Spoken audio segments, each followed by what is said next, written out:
In a secluded, foggy village called Whispering Pines, a young woman named Maria Devereaux returned after many long years. The village was nestled deep within a forest, surrounded by tall trees that seemed to whisper secrets. Maria had left this place when she was just a teenager, running away after her beloved brother, William, mysteriously vanished 10 years ago. Now, at the age of 25, Maria felt a strong pull to return. Recently, she had received a series of strange letters from William, each one dated just days before her arrival. How could he be writing to her if he had been missing all this time? This question filled her with determination and anxiety as she made her way back to her childhood home. As she walked through the village, Maria noticed that everything looked almost the same. The cobblestone streets, the ivy-covered stone houses, and the old fountain in the village square. But something felt off. The air was thick with an unsettling silence. The villagers, who once greeted her with smiles, now cast wary glances her way, whispering to each other as she passed. It felt as though they were hiding something.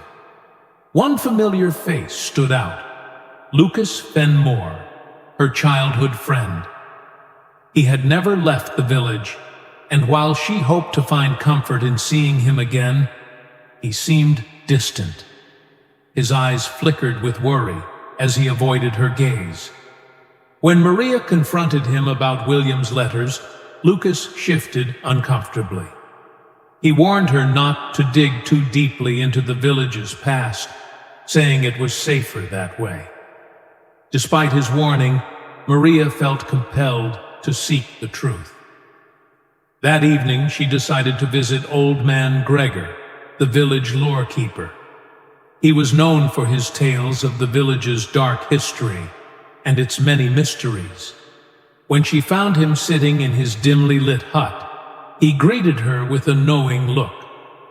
"Ah, Maria, back at last," he said, his voice raspy. "The village has a way of calling its own." Maria shared her concerns about William and the letters. Gregor's expression grew serious. "You must tread carefully, child. There are forces at work here that you cannot understand. The Silent Ones, they watch over this land. They have their own rules, their own sacrifices." He handed her an old, faded map. "This will lead you to where the whispers are strongest. But be warned, some doors, once opened, can never be closed." That night, Maria lay in her old bedroom, the sounds of the village outside muted by the weight of her thoughts. She rummaged through her belongings and discovered her brother's old journal hidden in the attic. The pages were filled with sketches of strange symbols and writings about the forest and a hidden village. She found a key tucked inside the journal, a key that once belonged to their father. Determined to uncover the truth, Maria approached Lucas the next morning. "I'm going into the forest," she declared. "I need to find out what happened to William." Lucas hesitated, but eventually agreed to join her, though he looked uneasy.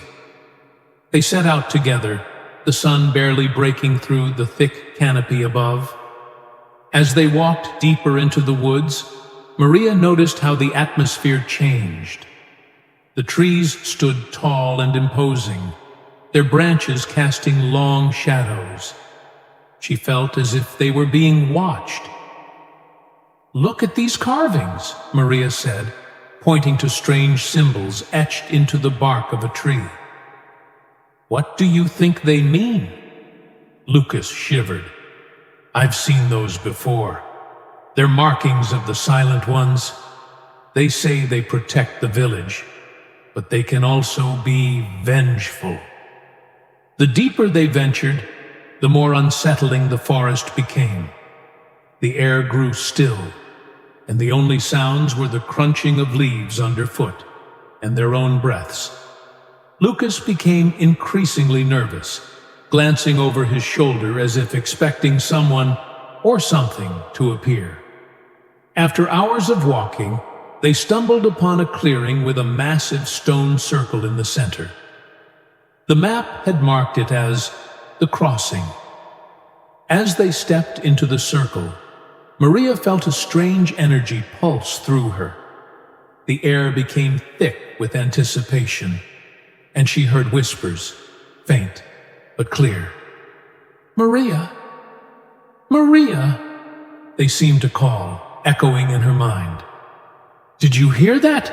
she asked, turning to Lucas, but he looked terrified. "We need to leave," he insisted, his voice trembling. "This place is dangerous." But Maria was determined.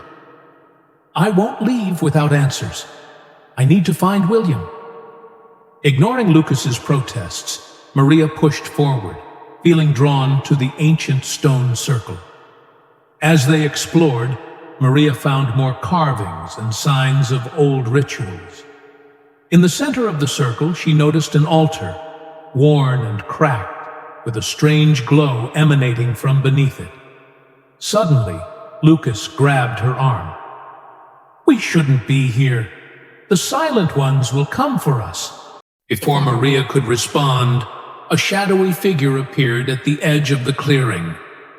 Lucas gasped and stepped back, but Maria took a step forward, heart racing. The figure slowly approached, lifting its hood to reveal William. "Maria," he said, his voice barely above a whisper. He looked older and more worn than she remembered. "You shouldn't have come here." "William, you're alive!" Maria cried, rushing toward him. "I got your letters. What happened to you?" William's expression was filled with sorrow. "I joined the Silent Ones to protect you. The village has a curse, and it's tied to our family. I thought I could keep you safe." Maria's heart sank. "What do you mean, a curse?" "The Silent Ones have watched over the village for centuries. They need a sacrifice to maintain their power. When I disappeared, I became part of their world, but they kept you safe. Now, they want you." "Why didn't you come back?" Maria asked, tears streaming down her cheeks. "I couldn't. If I left, they would take you instead." "I had to stay hidden," William replied, desperation in his eyes. Just then, Lucas stepped forward, his expression twisted with anger. "This is all your fault, Maria. You brought this upon us. The only way to break the curse is to complete the ritual." Maria felt a chill run down her spine. "What ritual?" Lucas revealed a dagger from his pocket, its blade glinting in the dim light. "It's the only way to free myself from my pact with the Silent Ones. I need you, Maria." "No!" William shouted, stepping between them. "You can't do this! Maria is not a sacrifice!" Lucas laughed bitterly. "You think I care about her? I've been protecting this village, and now it's your turn, Maria." Maria felt a surge of courage. "I won't let you do this." As Lucas lunged at her with the dagger, Maria instinctively grabbed the pendant that William had given her, feeling its power pulse in her hands. With a burst of energy, she shattered it against the altar, sending shockwaves through the clearing. The ground shook violently, and shadows swirled around them. The forest seemed to come alive, trees bending as the energy surged. Maria felt a powerful force pull at her, but she stood her ground. "William, help me!" she yelled. Together they faced Lucas, who was thrown back by the energy. The shadows grew darker, revealing the figures of the silent ones emerging from the trees, watching with silent intensity. "Let the sacrifice be made," one of the figures called, its voice echoing like thunder. "No, I won't let them take you," William shouted, grabbing Maria's hand. Together, they turned their backs on Lucas and the gathering shadows. With one final act of defiance, Maria and William raced toward the altar. As they reached it, the energy surged, and a blinding light engulfed them. In that moment, everything changed. When the light faded, Maria found herself lying on the ground in the village square of Whispering Pines. The fog was gone, the village looked brighter, but everything felt different. The villagers, once cold and distant, now appeared vibrant and alive, but a shadow of unease lingered in the air. As she stood up, Maria noticed Lucas was nowhere to be found. Old Man Gregor was also missing, and whispers of the village's dark history faded into the background. The villagers were free, but Maria could sense that something dark still lingered beneath the surface. Days later, while sorting through her belongings in her family home, Maria discovered a letter addressed to her. It was written in her mother's handwriting, a letter from someone who had been dead for years. Her heart raced as she opened it. "Dear Maria," it read, "if you are reading this, then you have uncovered the truth.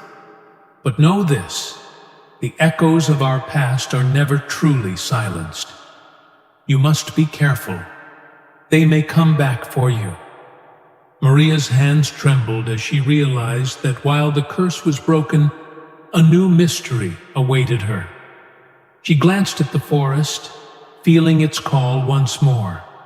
The echoes of the past still haunted her, and she knew that her journey was far from over. With renewed determination, Maria stepped outside into the bright sunlight. The village had changed, and so had she.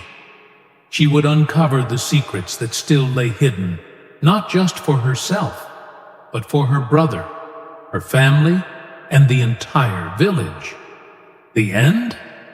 No, it was just the beginning.